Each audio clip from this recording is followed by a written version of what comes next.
morning, guys, and welcome to Fort City Church Online this morning. We are glad that you are here. My name is Lucas, and I am the pastor of Team Development here at Fort City, and this is Dulcie, and I work with Youth with a Mission here in Fort McMurray. So, Dulcie, we've got church today. Yes. And there's a few things that we need people to know. If they're new today, if this is their first time watching or joining us online, what do they got to do? Make sure you comment below, let us know if this is your first time or new, and one of us will reach out to you. We really enjoy having new people, be a part of this, so make sure to comment. Yeah, last week we said that if you were new, that we would give you puppies and bags of cash. And that was a joke. Wow, that was a big joke. Our lawyers have spoken to us, and we're not allowed to say stuff like that anymore. So learning from things. Okay, before we get into things today, me and Dulcie are going to play a game. I love games. To warm up. Today, what we have done is each of us have scoured the interwebs for photos of the other person. And we found a couple of photos that we need explained. Yes. Right? And so very much so. That's what we're going to do. So you have some photos of me that you think I need to explain. Yes. So let me see the first photo. So this one right here, Lucas. Oh my gosh. That's quite the leap I have going on there. I feel like your posture's very on point, as they would say. That story does need a little bit of explaining. That is a large cutout picture of my mother. My mom used to be the church secretary here. And when Mike moved to a different church, when he moved to Jaffrey to pastor a church down there, we knew he was going to miss his favorite church secretary. Oh, of course. So we commissioned this large cutout of my mom to send with him down to Jaffrey to keep him company in his new office. That's so kind of you guys. We're good people like that. I'm still waiting for my huge poster of Carol. Okay, Dulcie, here's a photo that I found of you that I think needs some explaining. I look slim. Oh my God. Last year I tried to learn how to ice skate, and poor Blair Thompson, I feel like God was really watching out for him that day, because he could have died because of me, and I really appreciate it because he then made an excuse. I pulled him down, Lucas, I grabbed his arm and yanked him down as I was about to fall, and still land quite gracefully, I thought. Yeah, it looks pretty graceful. He proceeded to tell other people as well as me that he got a cramp in his leg to save me and not make me feel embarrassed. But I'm on the intraweb. You're welcome. He's a sweet guy. He's a kind man. Oh my gosh, that was embarrassing. My guy. I don't think this needs any explaining. Next. No.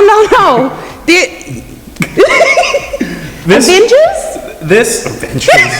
A few years ago, the CFL had an exhibition game in Fort McMurray with the Rough Riders playing against the Eskimos. And so me and my brothers donned the traditional rider attire. And with a watermelon? Yeah, it's a watermelon helmet. Is that a traditional attire? Yeah. And I don't know why, but we do it. No. And anyways, we got on TSN. That's a picture of us on TSN cheering on our team. So. Very passionate. Yeah, we are very passionate in most things we do. So. Okay, I got one for you. Go. Okay. What's going on here? Guys, I really like games, but these games that you guys do with me is not fun. This is on Mother's Day, and I was being served really well by the Welshes and Maneelys, and Matt tried to, play a joke. I was squashed. I couldn't get up. Someone had to unravel me or something. You were pretty helpless, though. But happy Mother's Day. Okay, I got one for you. Another one for you. We're skipping me. Okay. Because this one, no, we should do this one first. Okay, what is it? Lucas, what is this? It's exactly what it looks like. I am skinny dipping in Matt and Steph's hot tub while they're out of town. Skinny dipping? That's my shorts. Oh my, I just thought it was your shirt. Okay, so next. Okay. Explain this one. Oh, guys, this was a birthday. That's me. Well, the really little one. That's me. You? Yeah, I had blonde hair. I started off with red, but here I am now. That's just me as a little girl at a birthday party. Oh, it's cute. My parents used to dress my sister and I the same.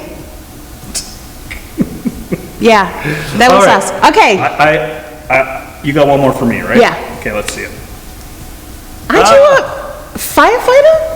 Yeah, that was my last day after I quit that job to start here. Oh, that's good decision. And since the guys love me so much, they thought, why don't we spray him with a fire extinguisher and a fire hose at the same time? And Looked like you tasted it. yeah, I did. It doesn't taste very good. It's probably not very good for you either.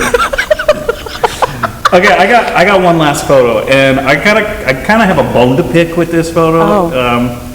What the heck? That's our guy Yaki.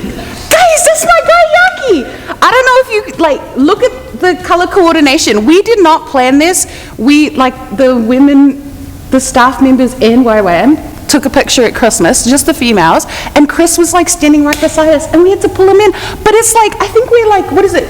Both maroon, both black, and then he's maroon in the middle too. I don't want to talk about it. It's a Yaki sandwich. All I want in my life is for people to look at me the way people look at Chris Yarkey. Yeah, That's all I want. I feel like that's what a lot of men do. Okay, before we expose too many more secrets, guys, we're glad you're here. We're going to spend some time worshiping together, and like we said, if you're new, make sure to let us know. If you're not new, if you just comment, say hi to somebody. Mm-hmm. Let's get talking, and let's get started with the service.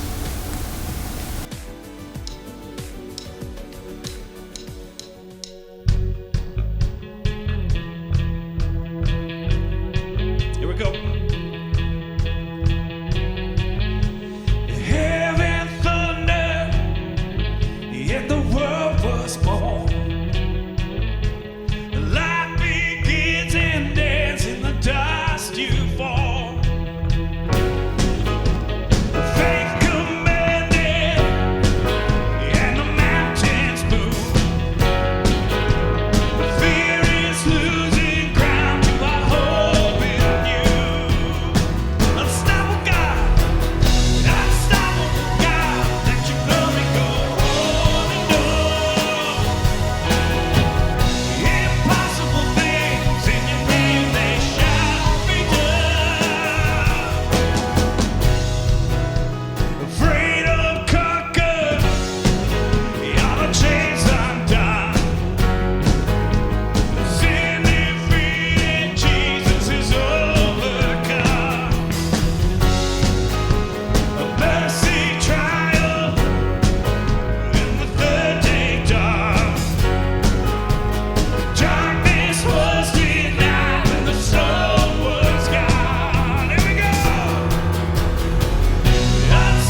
searched the world, it couldn't feel me. And man's empty praise and treasures of faith are never enough. Then you came along and you put me back together, and every desire is now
Okay, ready? No. Just here. I just sent it. 3. Oh, you're just okay. 2, 1. Dear friends. Dear friends. Dear friends. Dear friends. Dear friends. Dear friends, let us continue to love one another, for love comes from God. Anyone who loves is a child of God and knows God. But anyone who does not love does not know God, for God is love. For God is love. For God is love. God showed how much He loved us by sending His one and only Son into the world so that we might have eternal life through Him. This is real love. This is real love. This is real love. This is real love. Not that we loved God, but He loved us. And sent His only Son as a sacrifice to take away our sins. Dear friends, since God loved us that much, we surely ought to love each other. We surely ought to love each other. We surely ought to love each other. We surely ought to love each other. No one has ever seen God. But if we love each other. But if we love each other. But if we love each other. But if we love each other, God lives in us, and His love is brought to full expression in us. 1 John 4:7-12, New Living Translation. Say hi, church. Hi, church. Open up now.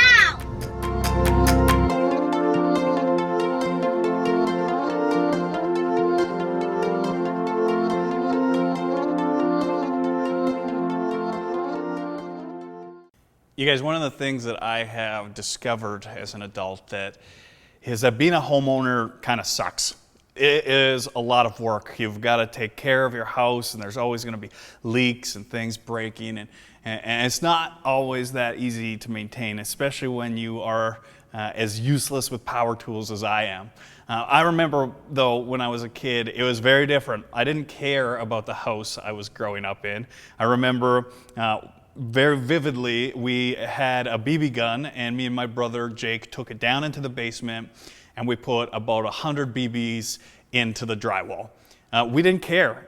We cared when we got in trouble, but we didn't care that we were wrecking the house when we were wrecking it. A few years later, I wasn't living at home anymore, but it was my parents' home, and I had just got home from a night shift, and I was asleep, and I get this frantic call on the phone saying that Justice, as a toddler, had locked himself in my parents' bedroom by accident. And here I am thinking, like, if you're waking me up from my night shift sleep, then this must be a real emergency. And so I storm over there really fast, pull up in the driveway, walk straight into the house, and nobody's there. I knock on the door. I don't hear anything on the other side of my parents' bedroom. And so now I'm thinking, Justice must be hurt. And so my firefighter instincts kicked in, and I threw my shoulder through the door, broke the door and the frame, and there was Justice sitting peacefully playing on the iPad. So yeah, I wrecked the door in my parents' home. And then a few years later, my mom and dad enlisted me and my brother Nathan to replace their fence. Now Nathan's a carpenter, he's really good at that stuff. I was not a very good helper. And so the fence ended up being very crooked, and it is still crooked to this day. Now, I wish that I could go back to my growing up self and say, hey, take better care of this house, because one day you're going to buy it from your parents, and it's going to be your house, and you're going to wish that you had been taking care of it for all of these years. And that is a true story. I own a house with a very crooked fence that I wished I had put more effort into.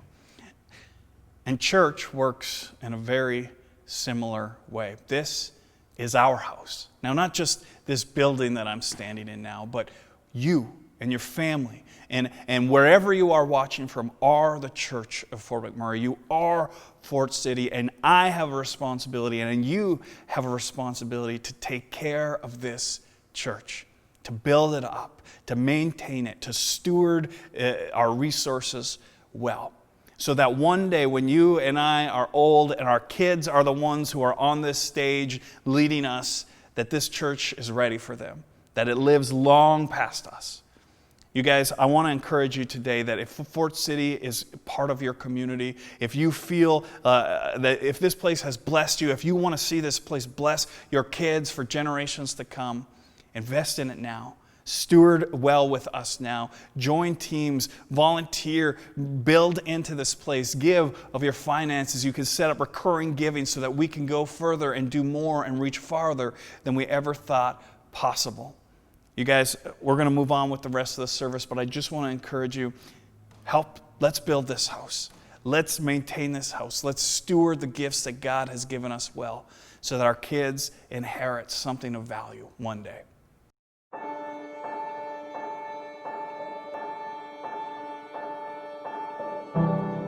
One morning I walked into a church, but it wasn't on a Sunday. I looked around and I saw the empty seats, the sun glistening through the dust in the air.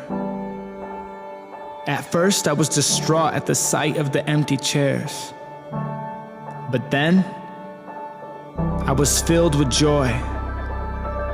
I realized that the people who were once in those chairs were now outside of the building, working at their jobs, serving in their communities, laughing with their co-workers and growing with their families. They had the opportunity to be the church, not just sit in it. When will we be like them? When will we see the opportunity given to us to be the hands and feet of Jesus, bringing hope into the world? Stained glass can't pray for the sick. These walls can't preach the gospel, but you can. The building you're sitting in is just a building. But if you trust in Jesus, then you are the church.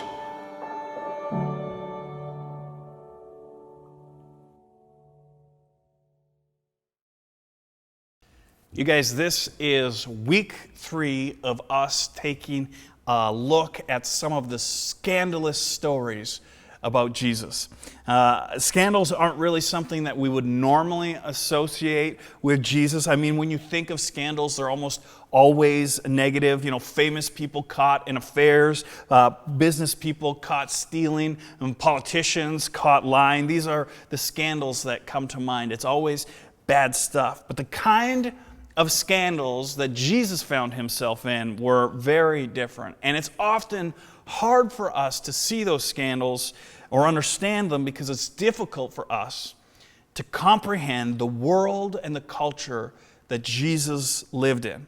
When we read the accounts of the life of Jesus from guys like Matthew and John, and then dictated to Mark by a guy named Peter, more often than not, the scandal is missed by us. It isn't obvious to us. It was obvious to the ones who wrote it, and so they don't always spell it out for us. When they wrote it, they assumed that the scandalous nature of the story would be obvious to the readers. For you and I to truly appreciate some of these stories, we need to try to understand them in their cultural and historic context. So like in week 1 when we talked about Matthew, when we read about Matthew, we are simply just told that he is a tax collector that Jesus invited to be one of his disciples. And we have to do a little digging, a little historical context, a little understanding of the culture to discover that being a tax collector was far more insidious than it sounds. The term tax collector insinuated something much worse than just somebody who's there to collect taxes. And if we just skim these stories quickly or we just accept them at face value, we run the risk of missing the deeper meaning behind the story. A few years back, our family was together at my parents' place for dinner around Christmas, and we were all talking around the table when my mom shared this really moving story. She told us that the neighbor kid had been quietly coming over to her house after snow falls and shoveling her driveway. And she never saw him do it. He was humble and kind. He was just shoveling the snow off the driveway and then disappearing. He never knocked on the door, never asked for money. And she was so impressed by his kindness and humility that she bought him a $100 Amazon gift card and wrote him a beautiful Christmas card thanking him. It would have been a nice story, except it wasn't true. In fact, it had been me and my 6-year-old son, Justice, who had been coming over to shovel the snow every time it snowed. And here I was teaching my kid about volunteerism and kindness, and this neighbor kid who did nothing got all the credit. That was supposed to be my Amazon gift card. Context matters. It helps us to understand the big picture behind the story, especially in the scandalous Jesus story that we're going to talk about today. Jesus was a Jewish rabbi, and if you've ever read through the Old Testament, you may have discovered that culturally Jews had some odd habits and traditions, and as a community they lived very differently than the world around them. Being clean and maintaining a strict set of rules to stay that way was very normal for them. In fact, most Jewish people in that time would never even set foot in a non-Jewish person's home out of fear of becoming unclean. They were committed to that sort of segregation. In their minds, there were Jews, and then there was everyone else. There was this group of people that God loved, and then there was everyone else. And when Jesus showed up on the scene, it was this sort of thinking that he was trying to change. Matthew, himself a Jew, captured an incredible moment in the life of Jesus when he seriously risked his reputation by drawing outside of these cultural norms. Jesus had drawn a crowd like he tended to do. He had just finished preaching one of his most famous sermons. He had just healed a man of leprosy, and there was this buzz about this rabbi who was moving and shaking and doing these amazing things. And Matthew tells us in Matthew 8, when Jesus had entered Capernaum, a centurion came to him asking for help. Now, we have to stop right there for a second. A Roman centurion is coming to Jesus, a Jewish rabbi, for help. And if we read over that too quickly, we're going to miss the story behind it. We'll miss the absurdity of this request. Roman centurions didn't ask Jews for anything. If they wanted something, they took it. The Romans were essentially an unwanted occupation to Jews. And about 100 years before this moment, General Pompey began his occupation of Jerusalem by storming into their sacred temple, walking right past the do not enter sign, and going wherever he wanted.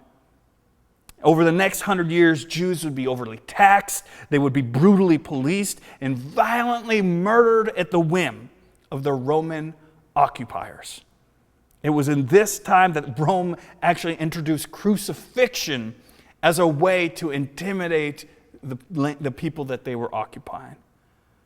And this Roman centurion has come to Jesus asking him for help. When Jesus had entered Capernaum, a centurion came to him asking for help. "Lord," he said, "my servant lies at home paralyzed, suffering terribly." Can you imagine what this request sounded like to the Jewish people following Jesus, overhearing this conversation? Suffering? What did this man know about personal suffering except how to inflict it on others? Him and his people have been controlling and killing Jews for 100 years. They knew what it was like to suffer at the hands of Romans. And so hearing him ask for help, the tension was growing. And on top of that, this wasn't just any regular Roman soldier. This was a centurion, a man who had earned his title, his position, everything he had through violence and unwavering dedication to Rome and its ruthless mandate.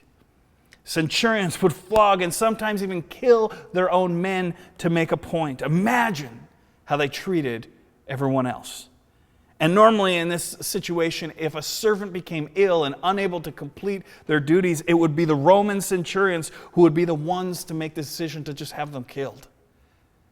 Centurions were the personification of suffering. And to those Jews listening in on this conversation, helping this man, helping this centurion would be absurd, and it would be maybe even border on betrayal. The crowd is fully expecting Jesus to tell him to go kick rocks. There was no way anyone thought Jesus was going to help him. Lord, he said, my servant lies at home, paralyzed, suffering terribly. And Jesus said to him, well, shall I come and heal him? What? What did he just say?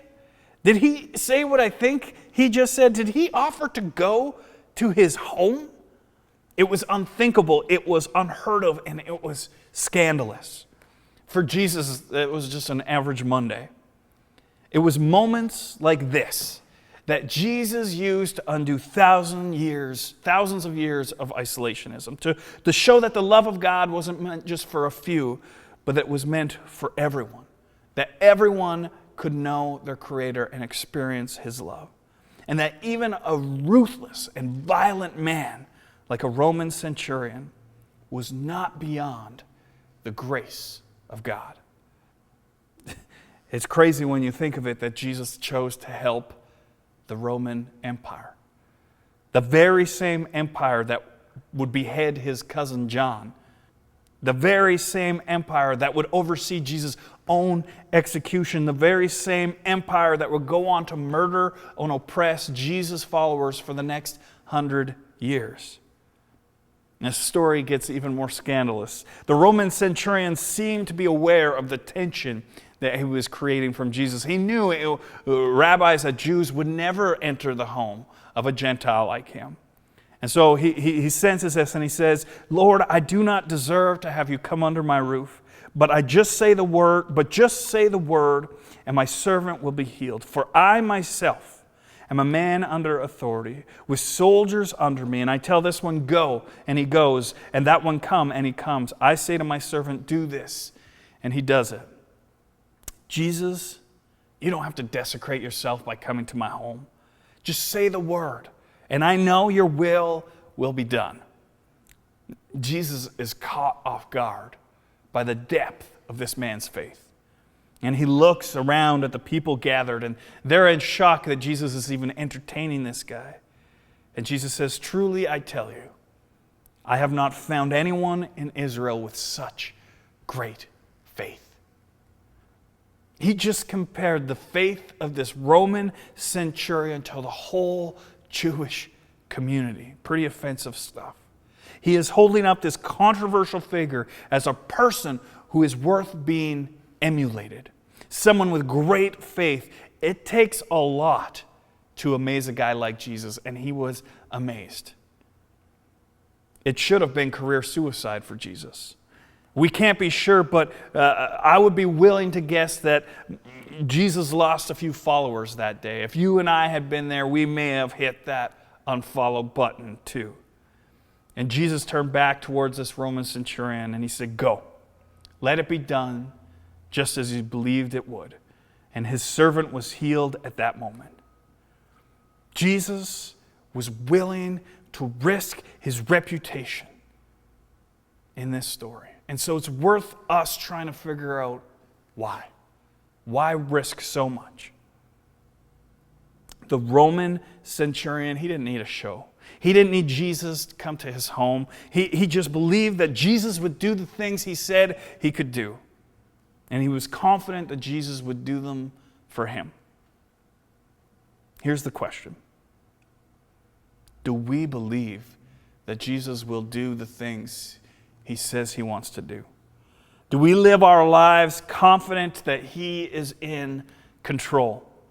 Does our faith stop at just believing, or does it move us to action? There's this thing that I love to do with my kids. They don't realize I do it, and I hope they're not listening, that they don't hear this, because then the gig is up for me. But whenever we're on a trip, if we're going out to the lake or a long trip like going to Calgary, when we get close to our destination, when we're about 25, 30 minutes out, I tell them if they can pick the exact minute when we arrive, that I'll give them $100. And so they pick a moment, they'll say it, we'll get there at 7:35, and Justice will say 7:39, and then I'll pick a number, and I say, if I get it right, if I'm the closest, then I get to keep the money. Here's the thing. I haven't lost yet. The game is rigged. When my kids don't know is that I will adjust my speed faster or slower to make sure that we show up exactly at the minute I said we would. And if I get too close and I need to burn some time, I'll miss a turn or go around the block. I'll make sure that we arrive exactly when I said we will. They are amazed every time that I am so accurate. I can make a big $100 wager with them because I am confident that I'm going to be able to make myself right. And that's the sort of faith that this Roman centurion is showing in this story. That's the sort of faith that caused Matthew to tell us that Jesus was amazed. That's the sort of faith that could help you and I become more and more the people that God created us to be. Having faith in something isn't just the same as believing. Belief is part of faith for sure, but it's just part of it. Belief turns to faith when we act on it, when we risk something, when we wager something that is important to us. And so belief turns to faith when we risk our reputations by inviting a friend to come to church with us, or right now, inviting them to watch with us in our homes online. Belief turns to faith when you read about the love of God and then you make a meal for a family in need or serve our community's most at-risk groups. And belief turns to faith when what you feel in your heart becomes what you do with your hands. The Roman centurion believed that Jesus was Lord and could heal his servant, and that belief turned to faith the moment he stepped out and risked his reputation by asking Jesus for help. What do you believe? Do you believe that Jesus loves you? Do you believe that he wants to use you to show his love to others? Do you believe that he cares about your hurts and your fears and your anxieties? Do you believe that he wants to heal you? Do you believe that you are forgiven of your biggest regrets? Do you believe that he wants others to know that forgiveness too? In September, we're going to start another Starting Point class. And Starting Point is a great place to learn about faith, whether you've been a Christian for a long time, whether you're a new Christian, whether you were a Christian a long time ago and are thinking of coming back, or even if you're a skeptic. Starting Point is a great place to talk about faith and have honest conversations. And one of the things I say at the start of every Starting Point is that a good question is better than a bad answer. That good questions lead to more good questions, but bad answers end conversations. And so today, I want to leave us this Sunday with a good question. One asked by James, the brother of Jesus. A question that leads to more good questions. And then maybe some good answers. James, the brother of Jesus, said in James 2, "What good is it, dear brothers and sisters, if you say you have faith, but don't show it by your actions?" You guys, the band is going to come back up here, and they're going to lead us in a moment of worship. And if you can, I want to encourage you, take this moment to ask God to help you to know what that step of faith is for you. Maybe it's to join a team. Maybe it's to tell somebody about your faith. Maybe it's to decide to get baptized. Whatever it is, ask him to reveal it to you. And then ask him to give you the courage to change your belief into faith, to move from just knowing into doing. You guys, let's take a moment to pray. Jesus, I thank you this morning that we can look at this story of the Roman centurion and discover that nobody is beyond your grace. Nobody is beyond your love. That nothing we have done, no place we have gone can disqualify us from your care. And Jesus, I pray that today, that you would help each one of us discover what it is that you want us to do, what that next step of faith looks like for each of us. And Jesus, give us the courage to reach out and to ask for help. Give us the courage to step into who you created us to be. Jesus, we love you. Thank you for giving us this chance to be your church, to be your hands and feet to the world around us. Help us not just to believe, but help us to have faith. Pray this in your holiest of names. Amen.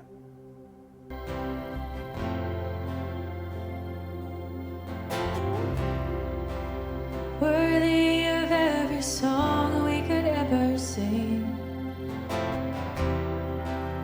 worthy of all the praise we could ever bring, worthy of every breath we could ever breathe. We live for you.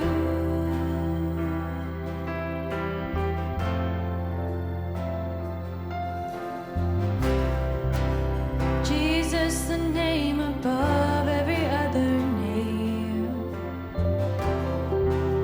Jesus, the only one who could ever save. Worthy of every breath we could ever breathe. We live for you. Oh, we live for you. And holy, there is no one like you. There is none beside you.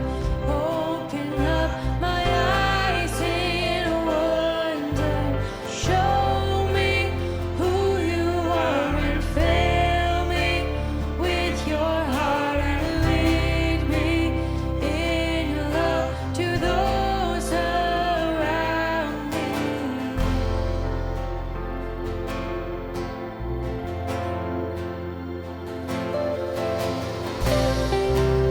Worthy of every song we could ever sing,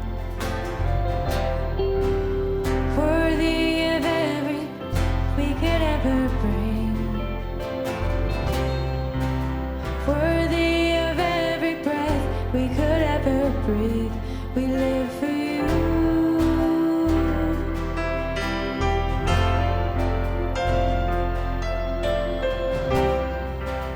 Jesus, the name above every other name. Jesus, the only one who could ever save. Worthy of every breath we could ever breathe. We live for you. Oh, we live for you. Oh, and holy, there is no one like you. There is none beside you. Open up my eyes in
You guys, I hope that this service has been a blessing to you today. I know it has been a blessing to us to be able to lead worship for you. So we hope you go from here, enjoy your week, be blessed, and we'll see you back.